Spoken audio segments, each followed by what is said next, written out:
ఇవ్వలేరు. అలాగూ ధైర్యముతో కూడినటువంటి మాటను ఎవరో కూడా చెప్పలేరు. అందుకనే యెషయా ప్రవక్త అంటా ఉన్నాడు, దేవుని యొక్క మాట తనకేదైతే చెప్పాడో అదే మాటను యెషయా ప్రవక్త ఈ గ్రంథంలో రాశారు.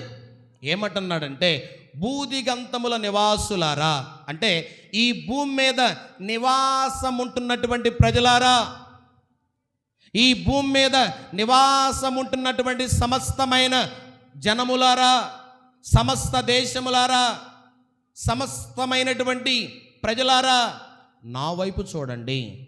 నా వైపు చూస్తే నేను మీకు ఏమనుగ్రహించాలని ఆశపడుతున్నాను అంటే, నా వైపు చూసి మీరు రక్షణ పొందండి. హల్లెలూయా. నా వైపు చూసి మీరు రక్షణ పొందండి. నా వైపు చూస్తే మీకు రక్షణ కలుగుతుంది. నా వైపు చూస్తే మీకు ఆరోగ్యం కలుగుతుంది.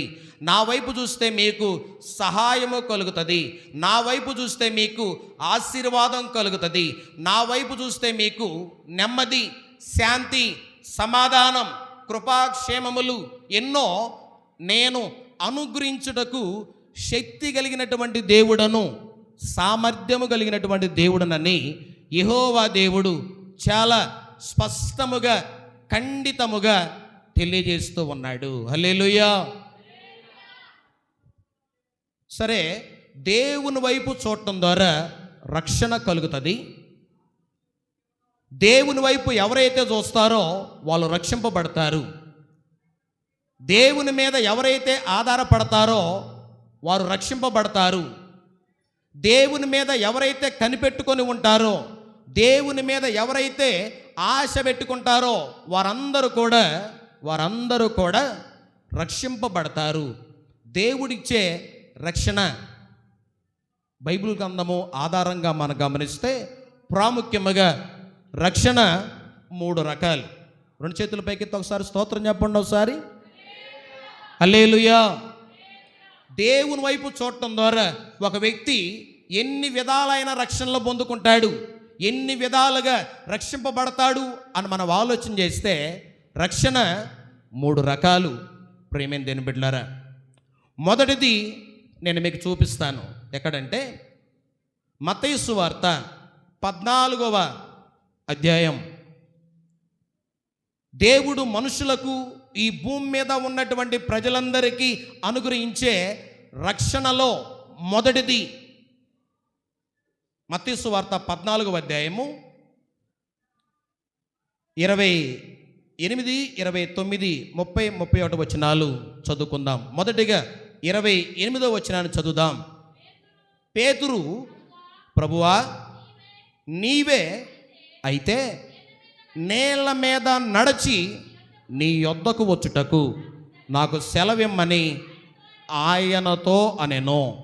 ఆయన రమ్మనగానే పేతురు దోణి దిగి యేసు నొద్దకు వెళ్ళుటకు నేల మీద నడిచెను గాని గాలిని చూసి భయపడి మునిగిపోసాగి, ప్రభువా నన్ను రక్షించుమని కేకలు వేసెను. 2 చేతుల పైకెత్తి స్తోత్రం చెల్లిద్దాం.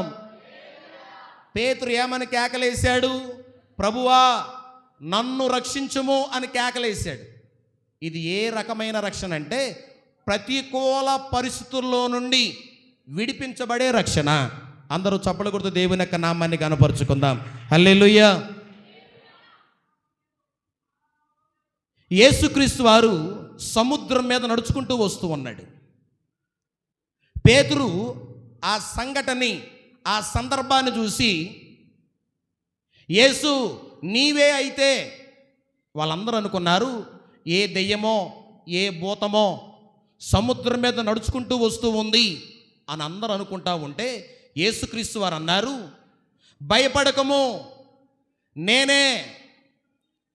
నేనే నడుచుకుంటూ వస్తున్నాను అని చెప్పినప్పుడు పేతురు అంటాడు, యేసు నీవే అయితే నీకులాగే నేను కూడా ఈ సముద్రం మీద, నీళ్ల మీద నడిచేటటువంటి భాగ్యాన్ని, కృపను నాకు అనుగ్రహించయ్యా అని యేసుక్రీస్తు వారిని వేడుకొన్నప్పుడు యేసుక్రీస్తు వారు అన్నాడు, ఓకే నీవు కూడా నీళ్ల మీద నడిచి నా యొద్దకు రమ్మని చెప్పగానే పేతురు దోణి దిగి ఒక కాలు వేసాడు. మునిగిపోద్దేమో అనుకున్నాడు కానీ మునిగిపోలేదు. రెండో కాలు వేసాడు. ఇలా దోణి దిగి యేసుక్రీస్తు వారు ఉన్నటువంటి స్థలానికి నడుచుకుంటూ వస్తూ ఉంటే అప్పుడు అతడు పేతురంట గాలిని చూసి, రెండోది భయపడి మునిగిపోసాగి, గాలిని చూశాడు. దోణిలో నుంచి బాగానే దిగాడు కానీ గాలిని చూశాడు. చుట్టూ ఉన్నటువంటి ప్రతికూల పరిస్థితులను చూశాడు. ఎగసి పడుతున్నటువంటి సముద్రములో ఉన్న అలలను చూస్తూ ఉన్నాడు. నేనేనా ఈ సముద్రం మీద నడిచేది? నేనేనా ఈ సముద్రం మీద నడిచేటటువంటి భాగ్యాన్ని దేవుడు నాకు అనుగ్రహించింది? కొన్ని సందర్భాల్లో దేవుడు నీకు మంచి కృపనిస్తాడు, మంచి భాగ్యాన్ని అనుగ్రహిస్తాడు. దేవుడు తోడుగా ఉన్నా సరే చుట్టూ ఉన్న ప్రతికూల పరిస్థితులను చూసి నువ్వు భయపడతావు. పేతురు కూడా యేసుక్రీస్తు వారు ముందు ఉన్నా భయపడుతూ ఉన్నాడు. దేవుడు నీకు తోడుగా ఉన్నా భయపడుతూ ఉంటావు. దేవుడు నీకు ఆదరణగా ఉన్నా నువ్వు భయపడుతూ ఉంటావు. దేవుడు నీకు సహాయము కేడముగా ఉన్నా నువ్వు భయపడుతూ ఉంటావు.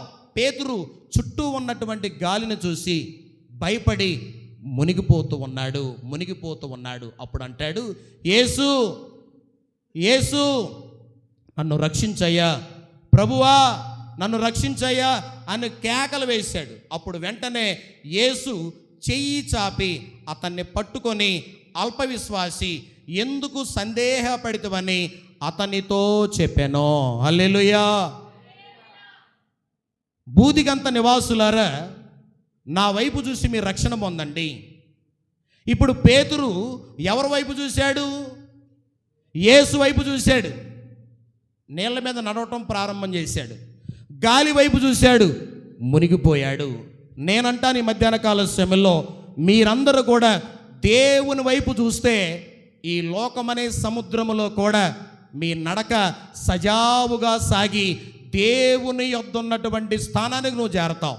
ఒకవేళ చుట్టూ ఉన్నటువంటి ప్రతికూల పరిస్థితులను నువ్వు చూసావా? సమస్యలను చూస్తూ ఉన్నావా? ఇరుకులను, ఇబ్బందులను, ఇంకా అనారోగ్యాలను, శోధనలను, వీటన్నిటిని చూసి ఒకవేళ పేతురు వలె భయపడితే నువ్వు కూడా నీ దేవుడు ముందున్నా సరే మునిగిపోయేటటువంటి పరిస్థితి నీకు వస్తుంది. ఒకవేళ మునిగిపోయే పరిస్థితి వచ్చిందనుకోండి, నువ్వేం చేయాలో తెలుసా? ప్రభువా నన్ను రక్షించయ్యా, ప్రభువా నన్ను కాపాడయ్యా, ఈ ప్రతికూల పరిస్థితుల్లో నేను మునిగిపోతూ ఉన్నాను. ఏంటండి మన చుట్టూ ఉన్నటువంటి ప్రతికూల పరిస్థితులు? ఇది ఏ రకమైన రక్షణ చెప్పండి? ప్రతికూల పరిస్థితుల్లో నుండి బయట పడేసేటటువంటి రక్షణ. హల్లెలూయా. ప్రతికూల పరిస్థితులు మన జీవితంలో ఎన్నో ఎదురవుతూ ఉంటాయి. మన చుట్టూ ఉన్నటువంటి పరిస్థితులన్నీ కూడా ప్రతికూలంగా ఉంటాయి. ప్రతికూలంగా ఉన్న పరిస్థితులన్నిటిని కూడా అనుకూలంగా మార్చుకోవటమే జీవితం. గట్టిగా చప్పట్లు కొడుతూ దేవుని యొక్క నామాన్ని కనపరుచుకుందాం. హల్లెలూయా. మన చుట్టూ ఉన్న పరిస్థితులన్నీ ఎలాగుంటాయి అంటే ప్రతికూలంగా ఉంటాయి. ఆ ప్రతికూలంగా ఉన్న పరిస్థితులన్నిటినీ జయించే శక్తి దేవుడు మనకిస్తాడు. వాటి మీద జయాన్ని పొందుకునే శక్తి దేవుడు మనకిస్తాడు. వాటి మీద పోరాడే శక్తి దేవుడు మనకిస్తాడు. వాటి మీద జయాన్ని పొందుకొని జయ జీవితాన్ని పొందుకునే ఒక విశ్వాసిగా దేవుడు నిన్ను ఉంచుతాడు. కారణం ఏంటో తెలుసా? మనం ఆరాధిస్తున్నటువంటి దేవుడు ఎలాంటి దేవుడు అంటే ఆయన ప్రతికూలంగా ఉన్న పరిస్థితులన్నిటిని కూడా అనుకూలంగా మార్చి నిన్ను, నీ కుటుంబాన్ని, మునిగిపోయేటటువంటి నిన్ను కూడా మరల తన చేయి చాపి నీ చేయి పట్టుకొని నిలవబెట్టగలిగినటువంటి దేవుడు ఆయన. హల్లెలూయా. కొన్నిసార్లు అనారోగ్యం అనే ప్రతికూల పరిస్థితులు ఉంటాయి మన జీవితంలో. శోధనలనే ప్రతికూల పరిస్థితులు ఉంటాయి మన జీవితంలో. అవమానాలనే ప్రతికూల పరిస్థితులు ఉంటాయి మన జీవితంలో. ఆర్థిక ఇబ్బందులు అనే ప్రతికూల పరిస్థితులు ఉంటాయి మన జీవితంలో. సమస్యలనే ప్రతికూల పరిస్థితులు ఉంటాయి మన జీవితంలో. అప్పుల బాధలు, కుటుంబ సమస్యలు, ఎన్నో కష్ట నష్టాలు, ఇవన్నీ కూడా మనల్ని, మన ఆత్మీయ జీవితాన్ని సజావుగా సాగకుండా ఏం చేస్తూ ఉంటాయంటే మునిగిపోయేటట్టుగా చేస్తాయి. అయినప్పటికీ ఈ మధ్యాహ్న కాల సమయంలో మన దేవుడు మనకు చెబుతున్నటువంటి ఒక ఆదరణిచ్చే మాట ఏంటంటే, బూదిగంత నివాసులారా నా వైపు చూడండి. నా వైపు చూడటం ద్వారా మీరందరూ ఏం పొందుకుంటారు? రక్షణ పొందుకుంటారు. బూదిగంత నివాసులారా నా వైపు చూసి మీరు రక్షణ పొందండి. ఆ పేతురు ప్రతికూల పరిస్థితుల్లో నుండి రక్షించబడ్డాడు లేదా? కారణం ఏంటి? యేసు వైపు చూసి ప్రభువా నన్ను రక్షించమని కేకలేసాడు. అప్పుడు ఆయన అన్నాడు కదా, చదవండి ఒకసారి. వెంటనే యేసు చెయ్యి చాపి అతన్ని పట్టుకొని, అల్పవిశ్వాసి ఎందుకు సందేహపడితవని అతనితో చెప్పాను. వారు దోణి ఎక్కినప్పుడు గాలి అణిగెను. అంతటా దోణిలో ఉన్నవారు వచ్చి నీవు నిజముగా దేవుని కుమారుడవని చెప్పి ఆయనకు మొక్కిరి. ఆయన ఆ గాలిని గద్దించాడు. గాలిని ఒక మాటలో గద్దించడం ద్వారా, సముద్రాన్ని ఆయన గద్దించడం ద్వారా గాలంతా కూడా అణిగిపోయింది. సముద్రం అంతా కూడా ఏమైంది? నిమ్మళమైపోయింది. ఈ మధ్యాహ్న కాల సమయంలో నీవు ఏ ప్రతికూల పరిస్థితుల్లో ఉన్నావో, నీ కుటుంబం ఎటువంటి ప్రతికూల పరిస్థితుల్లో ఉన్నదో, నీ ఆత్మీయ జీవితం ఎటువంటి ప్రతికూల పరిస్థితుల్లో ఉందో, నువ్వు నడుస్తూనే ఉన్నావు, కానీ వాటిని చూసి భయపడతా ఉన్నావు. వాటిని చూసి ధైర్యాన్ని కోల్పోతూ ఉన్నావు. వాటిని చూసి నీకు ధైర్యము చాలక, నీ శక్తి చాలక, నీకున్నటువంటి బలము చాలక ఇక నేను ప్రయాణాన్ని కొనసాగించలేనేమో అని నీవు ఇక నేను మునిగిపోవటం ఖాయం అని ఈ లోకమనే సముద్రంలో నువ్వు అనుకుంటూ ఉంటావు. కానీ నా దేవుడు నీవు ఉన్నటువంటి చోటికి ఆయన నడిచొచ్చేటటువంటి దేవుడు ఆయన. హల్లెలూయా. నీవు ఏ స్థలములో ఉన్న వారు సముద్రములో ఉన్న నడుచుకుంటూ వచ్చాడు ఆయన. ఎర్ర సముద్రములో ఉన్న నడుచుకుంటూ వచ్చాడు ఆయన. సింహాల బోనులో ఉన్న నడుచుకుంటూ వచ్చాడు ఆయన. అగ్నిగుండములో ఉన్న, పద్మాసు దీపములో ఉన్న, ఒంటరి వాడుగా ఉన్న, ఏ స్థలములో ఉన్న మన పితరులకు దేవుడు ఆయనే నడుచుకుంటూ వచ్చాడు. కారణం ఏంటో తెలుసా? వాళ్ళందరూ ఎవరి వైపు చూశాడు? దేవుని వైపు చూశారు. రెండు చేతుల పైకెత్తి బిగ్గరగా స్తోత్రం చెల్లిద్దాం. హల్లెలూయా. అబ్రాము దేవుని వైపు చూశాడు, అందుకనే రక్షింపబడ్డాడు. ఏ ప్రతికూల పరిస్థితి నుంచి రక్షించబడ్డాడు? వారికి లేనటువంటి ఆ గర్భఫలాన్ని దేవుడు అనుగ్రహించాడు. అదొక ప్రతికూలమైన పరిస్థితి జీవితంలో. అనారోగ్యం ఇదొక ప్రతికూల పరిస్థితి. అప్పుల బాధలు ఇదొక ప్రతికూల పరిస్థితి. సమస్యలు, నిందలు, అవమానాలు ఇవన్నీ కూడా మన మీద ఎగసి పడతా ఉంటే, నీ కుటుంబం అనే దోణని కొడతా ఉంటే, నీ దోణ ఏమైపోతూ ఉంటుందంటే అటు ఇటు అది ఊగుతూ ముందుకు కదలలేనటువంటి పరిస్థితుల్లో ఉంటుంది. సముద్రము అలల వలె అవి ఎగసి పడతా ఉంటాయి. గాలి వలె అవి నిన్ను కొడతా ఉంటాయి. నీ దోణి ముందుకు సాగదు, నీ ప్రయాణం ముందుకు సాగదు. ఆ సమయంలో నువ్వు అనుకుంటావు కదా, ఇక నేను మునిగిపోతున్నాను. వాటిని చూసి నువ్వు ధైర్యము తెచ్చుకోనటువంటి స్థితిలో ఉండి ధైర్యాన్ని కోల్పోయి అపనమ్మకముతో, ఇప్పుడు పేతురు ఎలాంటి విశ్వాసాన్ని కలిగి ఉన్నాడు? ఎక్కడ? యేసుక్రీస్తు వారు అన్నాడు, అల్ప విశ్వాసి ఎందుకు సందేహపడితివని చెప్పాడు. యేసుక్రీస్తు వారు పేతురుతో ఏమన్నాడు? విశ్వాసం కలిగిన వాడే, కానీ అతనిలో అల్ప విశ్వాసం వచ్చేసింది. అల్ప విశ్వాసి నువ్వు ఎందుకు సందేహపడ్డావు? నీ జీవితంలో ఎందుకు సందేహాన్ని తెచ్చుకున్నావు? నీ జీవితంలో ఎందుకని నీవు సందేహపడ్డావు? గాలిని చూసి భయపడుతున్నావా? సముద్రాన్ని చూసి భయపడుతున్నావా? నడవలేనని భయపడిపోతా ఉన్నావా? ఇక నీవు కొనసాగలేనని నువ్వు భయపడిపోతున్నావా అని ఎప్పుడైతే దేవుడు అతని యొక్క చెయ్యి పట్టుకొని మునిగిపోతున్నటువంటి పేతురుని చెయ్యి పట్టుకొని లేవనెత్తి ఆ సముద్రాన్ని గద్దించాడు. ఆ గాలిని ఆయన గద్దించడం ద్వారా అవన్నీ కూడా ఏమైపోయినాయి అంట? అణిగేనో. హల్లెలూయా, హల్లెలూయా.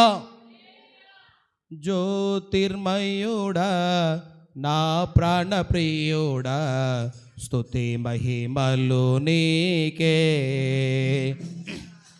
పాడదాం. జ్యోతిర్మయుడా నా ప్రాణ నీకే, నా ఆత్మలో అనుక్షణం నా నీవే.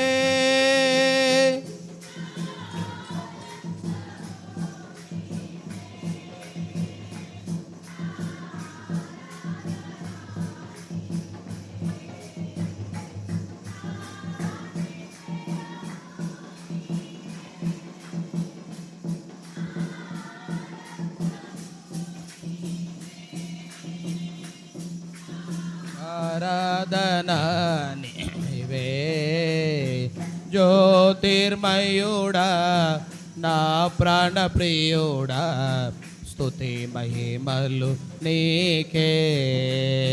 హల్లెలూయా. ఇది ఏ రకమైనటువంటి రక్షణ అంటే, ప్రతికూలమైన పరిస్థితుల్లో నుండి బయటపడేటటువంటి రక్షణ.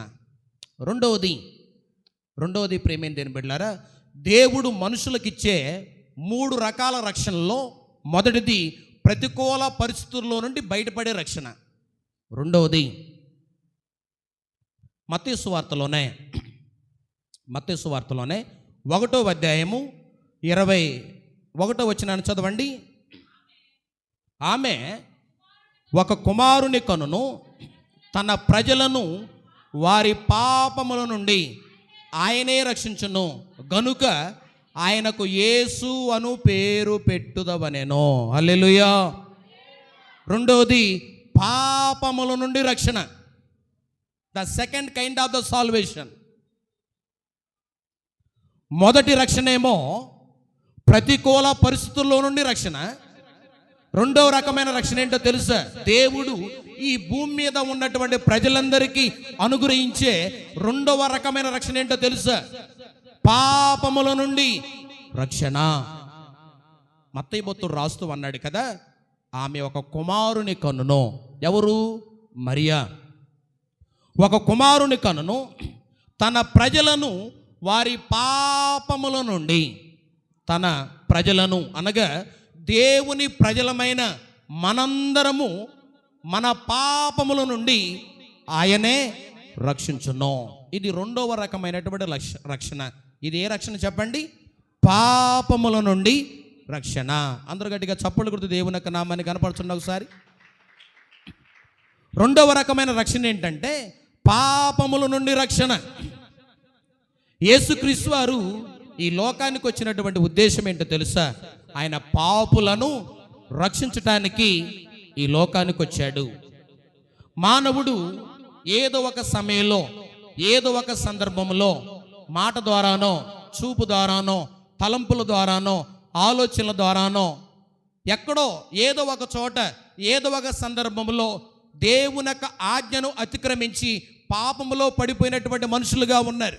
అందుకనే ఆయన కుమారుడుగా, దైవ కుమారుడయుండి కూడా సాత్వికుడుగా, దీన మనసు కలిగినటువంటి దేవుడుగా తన్ను తాను తగ్గించుకొని కన్య మరియ గర్భమున జన్మించి భూమి మీద ఉన్నటువంటి మనుషులందరి యొక్క పాపములను శిలవమానుపై తన భుజస్కంధాల మీద వేసుకొని ఆయన కల్వరిగిరిలో నీ కోసం నా కోసం ఈ భూమి మీద ఉన్నటువంటి ప్రతి వారి కోసం రక్తాన్ని కార్చి ఆయన ప్రాణాన్ని అర్పించి మూడో దినమున సజీవుడుగా తిరిగి లేచాడు.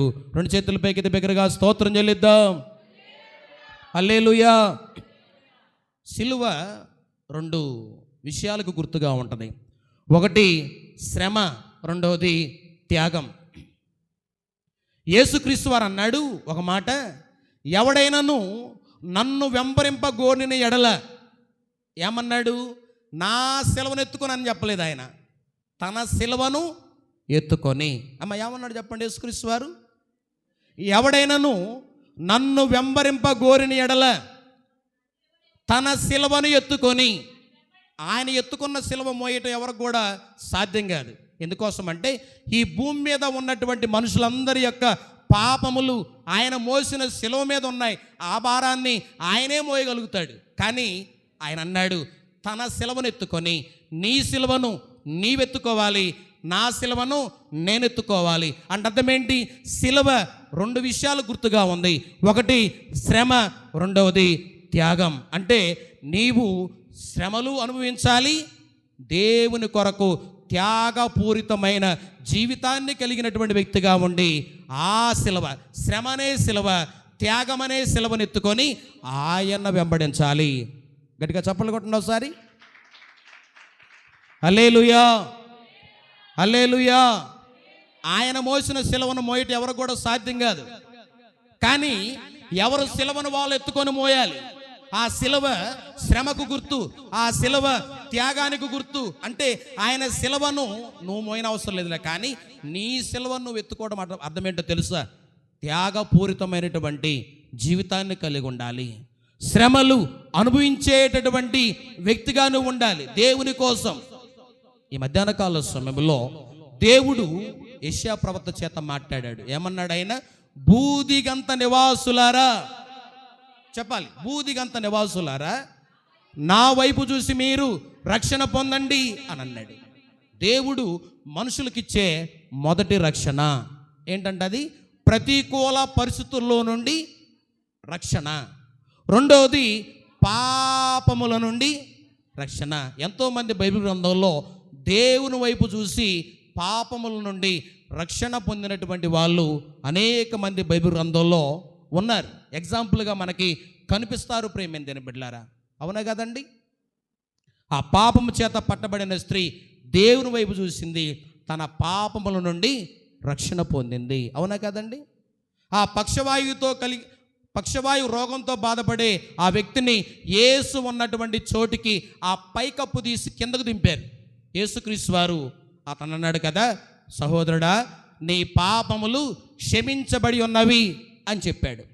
ఎంత ఘోర పాపినైనా ఆయన క్షమించేటటువంటి దేవుడు. ఎటువంటి పాపమైనా ఆయన సిలువలో నీ కోసం నా కోసం కార్చినటువంటి రక్తము ద్వారా సమస్తాన్ని కూడా ఆయన తుడిచివేసి పరిశుద్ధులుగా పవిత్రులుగా మార్చే కృప సిలువలో దేవుడు మనకు అనుగ్రహించాడు. హల్లెలూయా, హల్లెలూయా. రెండవది చెప్పాలి, ఏ రక్షణ అది? మూడవది ఆత్మరక్షణ. చదువుదాం. మూడవ రక్షణ ఏంటంటే పరిశుద్ధ బైబిల్ గ్రంథంలోనే అపోస్తులైనటువంటి పేతురు గారు రాసినటువంటి మొదటి పత్రిక మొదటి అధ్యాయము ఒకసారి 10-11 వచనాలు కలిసి ఉంటాయి. చదవండి ఒకసారి. పేతురు రాసిన మొదటి పత్రిక 1వ అధ్యాయము 10-11 వచనాలు. సరే, దానికంటే ముందుగా 8-9 చదవండి. మీరాయనను చూడకపోయినను ఆయనను ప్రేమించుతున్నారు. అక్కడ ఆగాలి. మనము ఆయన్ని చూడకపోయినా ఆయన్ని ప్రేమిస్తున్నాం. అమ్మ నా వైపు చూడండి ఒకసారి గట్టిగా స్తోత్రం చెప్పండి. హల్లెలూయా. మనము ఆయనను చూడకపోయినా ఆయన్ని ప్రేమిస్తూ ఉన్నాం. చదువు. ఇప్పుడు ఆయనను కన్నులారా చూడకయే విశ్వసించుచు. ఆయన్ని మనం కన్నులారా చూడకపోయినా ఆయన మీద మనం విశ్వాసం ఉంచాం. మూడవది మీ విశ్వాసమునకు ఫలమును. హల్లెలూయా. పేతురు గారు అన్నాడు, మీరు ఆయన్ని చూడకపోయినా ప్రేమిస్తున్నారు, మీరు ఆయన్ని కన్నులారా చూడకపోయినా ఆయన మీద విశ్వాసం ఉంచారు. కాబట్టి మీ విశ్వాసమునకు ఫలం ఏంటి? మీ విశ్వాసానికి ఒక ప్రతిఫలము దేవుడు ఇవ్వాలి కదా. మీ విశ్వాసానికి ఒక బహుమానాన్ని దేవుడు ఇవ్వాలి కదా. మీ విశ్వాసమునకు ఫలమును అనగా ఆత్మరక్షణను పొందుచు. గట్టిగా చప్పలు కొడుతూ దేవుని యొక్క నామాన్ని గణపరుచుకుందాం. హల్లెలూయా. ఇది ఏ రక్షణ అని చెప్పండి? ఆత్మరక్షణ. Salvation. There are the 3 kinds in the Bible.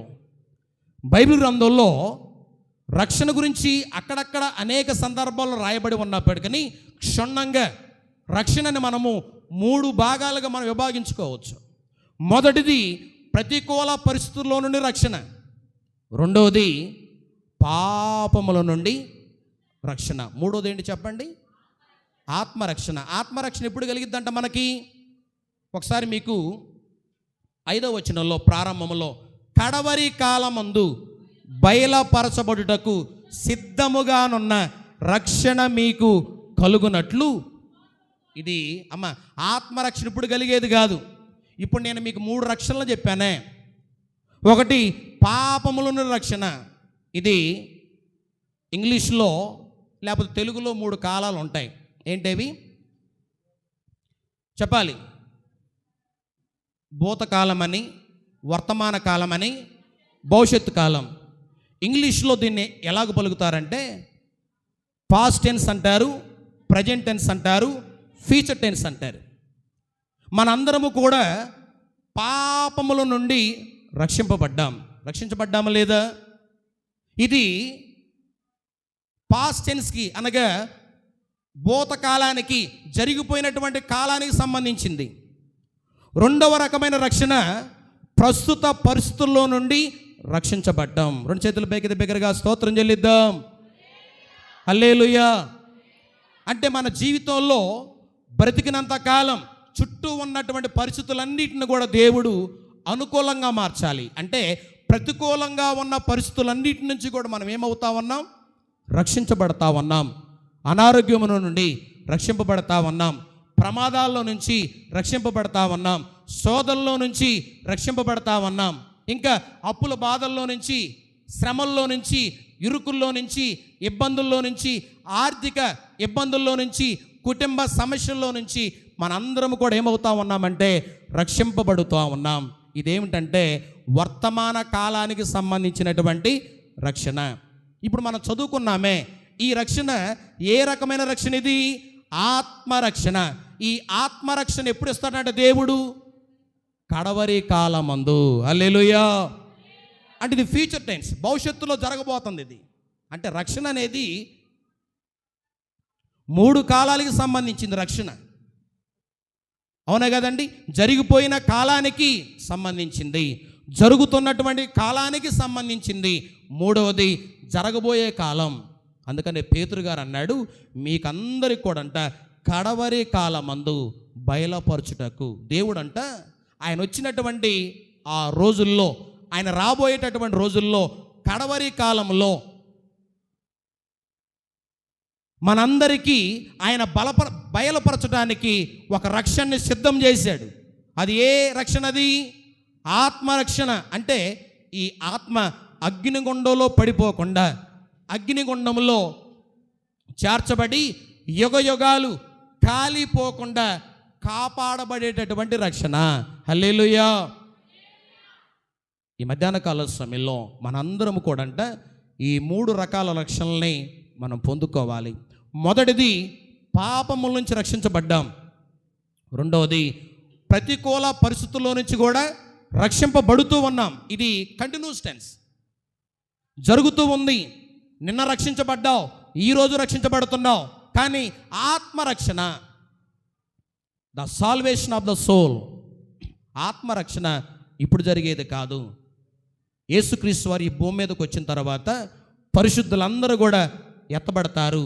ఆ పరిశుద్ధులందరి యొక్క ఆత్మలను దేవుడు అగ్నిగుండంలో తీసుకొని పోకుండా తానున్నటువంటి చోటుకి ఆయన తీసుకొని వెళ్ళి సదాకాలము మనలను ఆయన పక్కనే కూర్చోబెట్టుకొని మహిమపరిచేటటువంటి రక్షణ. హల్లెలూయా. హల్లెలూయా. ఈ మధ్యాహ్న కాల సమయంలో దేవుడు మనందరికి అనుగ్రహించినటువంటి వాక్య ధ్యానం. నువ్వు ఎటువంటి రక్షణ పొందుకున్నటువంటి స్టేజ్లో ఉన్నావు? ఆత్మరక్షణ పొందుకోవడానికి నువ్వు సిద్ధంగా ఉన్నావా? పాపముల నుంచి నువ్వు రక్షించబడ్డావా? మూడవది, ప్రతికూల పరిస్థితుల్లో నుంచి నువ్వు రక్షించబడ్డా. ఈ 3 రకాల రక్షణలన్నీ నువ్వు పొందుకోవాలంటే యెషయా ప్రవక్త చేత తెలియజేశారు కదా, బూదిగంత నివాసులారా నా వైపు చూసి మీరు ఎవరి వైపు చూడాలి? మనము దేవుని వైపు చూడాలి. దేవుని వైపు చూసి మనమందరము కూడా ప్రతికూల పరిస్థితుల్లో నుంచి రక్షించబడదాం, పాపముల నుంచి రక్షించబడదాం. దేవుడు కడవరి కాలమందు మనకు బయలుపరచడానికి సిద్ధంగా ఉన్నటువంటి ఆత్మరక్షణ కూడా మనం పొందుకుందాం. దేవుడు అట్టి కృపను మనందరికి అనుగ్రహించునుగాక. ఆమేన్. అందరూ ప్రార్థన చేసుకుందాం. విత్తబడిన వాక్యాన్ని బట్టి అందరూ ప్రార్థన చేసుకుందాం. దేవుడి చిన్న మాట మీ వెనుకల్లో దీవించునుగాక. అందరూ ప్రార్థన చేసుకుందాం. యేసయ్యా, ఈ మధ్యాహ్న కాల సమయంలో ప్రభువా నాకు అలాంటి రక్షణ నాకు కలగదేయండి ప్రభు అని 2 నిమిషాలు ప్రార్థన చేద్దాం. విత్తబడిన వాక్యాన్ని బట్టి స్తోత్రం స్తోత్రం. యేసయ్యా యేసయ్యా యేసయ్యా. అందరూ కూడా కళ్ళు మూసుకు 2 నిమిషాలు ప్రార్థన చేద్దాం. విత్తబడిన వాక్యాన్ని 2 నిమిషాలు ప్రార్థన చేద్దాం. అయ్యా